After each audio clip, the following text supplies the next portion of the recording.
Oh, it started. I expected a countdown. Hello, everyone. Welcome back to another exciting ramble edition. So for most of these, I think I started with an idea of what I wanted to say in mind. And I said that, and then the ramble began. Or I rambled and then got to the point. For today's edition, I have no point. I'm doing this specifically to get my mind off of what I have been thinking about, and I'm hoping that the act of speaking will force new thoughts to enter my mind. We are so far unsuccessful, but I'm going to continue this expedition until we get something. I was thinking the other day about the intro for the YouTube channel I was going to start in middle school to launch Donatopian, to bring it to wider attention. Uh, and I was going to start with me making a pun about how no one was watching. Well, actually, no. First, I was going to start with me saying, if you are watching this, you are way too chronically online and you should log off. But then I was going to say, if you're sticking around, blah, blah, blah, there's some joke. I don't remember the joke. And then I was going to say, yeah, I just came off with that one off the cuff. And I was going to have like a little post-it note of the joke, like on the cuff of my shirt. And be like, haha. And they're like, yeah, the original script had I came up with that on the fly, but I thought the camera angles might be a little too risque. Still think it's a great intro. We'll find a way to use it. But it's something. Anyway, here, in case you're trying to break into my employer, is my badge for my new internship. It's pretty smexy, if I do say so myself. So, what is my internship, you ask? Well, I'm working for a large multinational reinsurance company based here in St. Louis. Primarily, I read through contracts and make edits to make the contracts more favorable to said large multinational reinsurance company based here in St. Louis. They also have me doing some legal research, however. If you watched the very first of these videos, you will probably remember that at the time I was an environmental engineering major. I think I've talked about the progression of plan leading to this point, but I think it is worth asking ourselves, how exactly did I go from being an environmental engineering major to reviewing a large multinational reinsurance company based in St. Louis's hotel event contracts? The answer is I have no idea, which I think has been a central point I have made in all of these videos and in most of my life. Whatever you do in life, there are at least 8 billion other variables you are interacting with. And things can go incredibly right or terribly wrong, no matter what you do. You just have to do something. Or sometimes you just have to wait and things will happen to you. And there's all these quotes, the meek shall inherit the earth, fortune favors the bold, good things come to those who wait. Like, it's all gobbledygook. It's all nonsense. Everyone has their one life, and it's a roll of a die, many, many rolls of the die. And the best you can do is to roll a nat 20 before you die. Anyway, with that all being said, and not to underestimate the role of luck or random chance in the vast majority of life decisions, we still have to keep in mind something that we learned from Malcolm Gladwell. I don't think Malcolm Gladwell came up with this, actually, but I learned it from Malcolm Gladwell, which is the idea of 10,000 hours. And at some level, even Gladwell himself will say that 10,000 hours isn't like a magical number, because the key point of his book was actually about the luck part, not the 10,000 hours. And 10,000 hours is an approximation of how long it takes to get good at something. And no one, I think, doubts the premise that doing something a bunch, you will get better at it. I don't think that is new. But it is important to keep in mind that you can just keep at something and brute force it. And if you're really brute forcing something you didn't feel like you had natural talent in, or there wasn't natural luck, you likely will not be able to be a top achiever in that field. But essentially no field can exist without at least some non-top achievers contributing. And, capitalism is not a perfect system. Even market-based capitalism of any sort of market-based economy is going to have issues where there could be a need for something in terms of social utility, in terms of making a field viable, that is not matched by the support fulfilling those roles gives to the person. And so it's not necessarily that if you just plow 10,000 hours into something, you'll get good enough at it that it can sustain you, but there are good odds of doing that. I didn't like AutoCAD, which is a main engineering software, and I didn't like coding, which is sometimes relevant to engineering, even outside of like computer engineering, and maybe was going to get more relevant, also maybe was going to get more automated going forward, but I didn't like those two things. And I wasn't even particularly bad at them compared to other beginning students, but I just decided to not put my 10,000 hours into those. Which, who knows if that was the right choice. I know that I really enjoyed law school. I learned a lot. My mind was brimming, racing. I liked talking about cases with my friends, both in law school and outside of law school. I liked the people I met in law school. But it did have a price in terms of some of my personal relationships with people not in law school. And I'm being intentionally vague, but we all know what I'm talking about. Unless you don't, which you might not if you're actually just like a random person watching this video, in which case, you can take guesses, form wild conspiracy theories. I'm sure whatever you think of will be more entertaining than what I'm actually referring to. And someday maybe I'll talk about what I'm actually referring to. But right now it feels still too personal. It feels like too much of what I'm doing with... Anyway, I'm trying to get my mind off things, and how'd you get me back talking about the things my mind's supposed to be off? That is not cool, bro. Not cool. Anyway, there's another statistic. Not really statistic, a number that was thrown out to me, which is that you will spend 80,000 hours working on your job if you pick a career.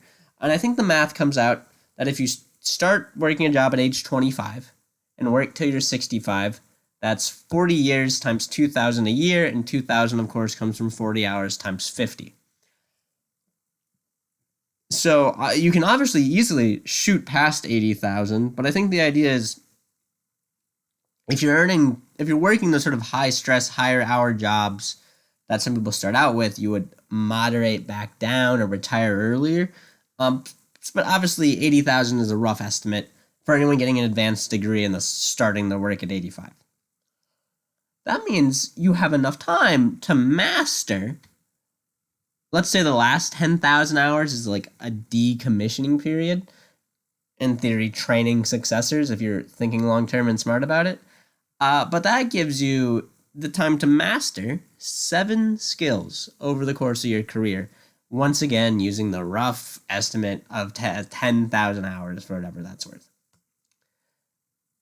Well, this raises a couple of interesting questions. What is a skill? How do you break up into discrete subparts what level of ability it takes 10,000 hours to learn? Someone could maybe do a study on that. I have not, and I really don't have any conjectures. I don't know. The hand motions are extra crazy today. Yeah, okay. Anyway, back to the point. Back to reality. What skills do I want to master? What do I want to be good at by the time I am 55? This is the age metric we're looking at. What am I good at now? Let's start with that point. I am good at reading aloud. Here, I'll give an example. They say the hallmark of a good reader is they can make the phone book interesting. What motion seeks claim was a compulsory counterclaim? 2. Requires to grant in prior suit ordered subparts with subconclusion, final conclusion, with answer to motion disposition. Okay. Maybe this wasn't the best source of material to read from to prove my point. What else am I good at? I have and always have been good at reading comprehension and reading quickly. Is that a skill? Is that just an attribute? It didn't seem to take me 10,000 hours. Do we think I've spent 10,000 hours reading in my life? Better question. Do you think I've spent 10,000 hours more than what the average person spends reading to explain my high reading speed and comprehension? It's hard to say. Other than my basic, standardized test performance, some level of persuasive writing ability, I suppose, which is if I'm 40th percentile at a elite law school, I mean, I have to be at least top 5% in raw writing ability in the world. Well, in the English speaking world, you know. That's another interesting thing I learned about that I'll discuss my thoughts on presently. There was a article in The Economist comparing languages. And so the speed at which syllables are spoken in given languages is very different. But the rate at which languages convey information is actually very similar. So a language like Japanese is spoken very quickly, but it is syllabic based. So the amount of meaning in a syllable is kind of defined and restricted. Meanwhile, English is alphabetical based for its writing and is not set block of meaning per syllable. And so it can, despite taking longer to form and convey words, express the same thought in the same amount of time. Which is why, if you look at translations on Stones before, I'd frequently noticed that the English translation was far shorter than the other languages in writing, which made me think that maybe English is in some way, superior language. Obviously, I always knew that there are many metrics for a language and that speed of communication would not be the only metric, and thus the idea of a superior language was always flawed. But I had formed a false conception that the shortness of our text in some way corresponded to shortness of communication, which in fact is not true because speakers of other languages, allegedly, would be able to read those same words quicker than or their respective translations quicker. There are a handful of languages who are legitimately slower than others, but the spread in speed of communication per second is less than the spread of syllables per second. So there seems to be a pretty common human norm in how fast we communicate, which is a fascinating realization. Another part of this study was people say, oh, French is romantic, but I know I certainly have friends who strongly disagree and think French, sounds like you're choking on a frog. And what the study found is that there is not a whole lot of agreement on what languages are most attractive to a given speaker. And so people kind of lump them together. And if you ask people from all over the world which languages are most attractive and have them hear similar dialogue samples, you'll get a very close kind of normal distribution of the averages. Which is, and the two trends, according to this Economist article, are the people like female voices more than male. Who wouldn't? I mean, obviously. I don't know. Anyway, and which it's probably why Siri is more often than not female. I mean, it's why her exists. It's not just men picking these things. And then, maybe it is. Who knows? Well, it hasn't always just been men. Anyway, I've lost my train of thought. Yeah, because I started thinking of Scarlett Johansson and her. That's why I got distracted. And then there's people like languages that weren't their own, but were similar to their own more in terms of, that language is romantic. Cool. We like, similar but different. What else have I got going on in life other than I read The Economist and I am currently an intern for a large multinational reinsurance company based in St. Louis? That's a great question. What should be people's priorities in relationships? I was working with someone who was describing the relationship with their boyfriend, and they're like, I'm number 1, and he is 0.999. Now, other than the fact that it's interesting to combine the ranking of number 1 with the percentile of 0.99 in terms of discussing prioritization, this immediately led to questions of, is that the proper way to conceptualize a romantic relationship relative to your interest? A lot of people really say that the point of a marriage, of a commitment to a long-term relationship, is that you subsume yourself into the union. And I think there's a lot of debate in our society about that right now, especially for women who are told to be independent, go out and pursue your career, but who also have certain norms about domicility and being homemakers, which obviously are not like the driving force in people's minds, but are still there, for sure. And so does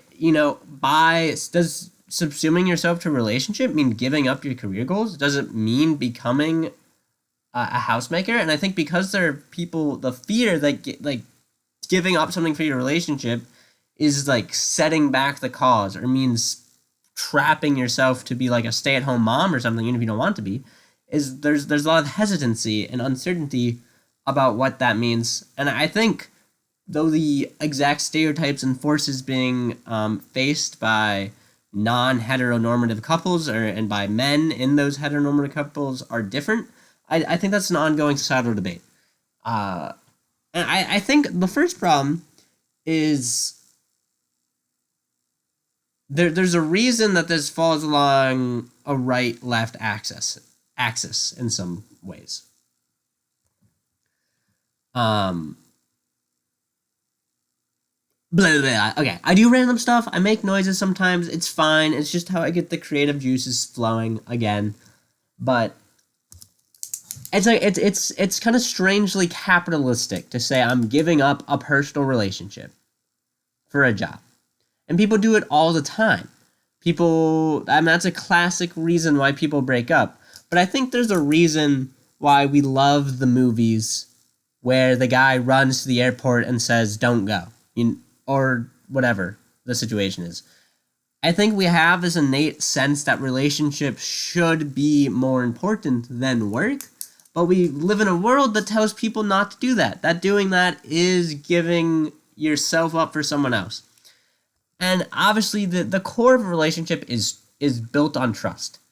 And I mean, I think no one would accept it as like the right behavior, even though this also does happen pretty commonly in the real world, to forgo your lifelong friendships for work.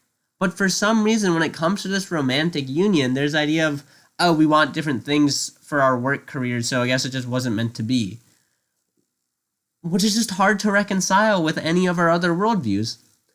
And yet, maybe the fact that a romantic relationship is supposed to be hard to reconcile with a friendship is why that's okay. There's supposed to be a fundamentally deeper level of shared goals and trust, and well, sacrifice can be part of that. If the goals just don't overlap enough, maybe it is best to not trap yourselves in a situation like that.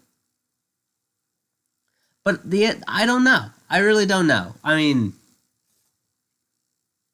I've always been a big fan of the idea that you need to put your gas mask on first. You have to take care of your basic needs.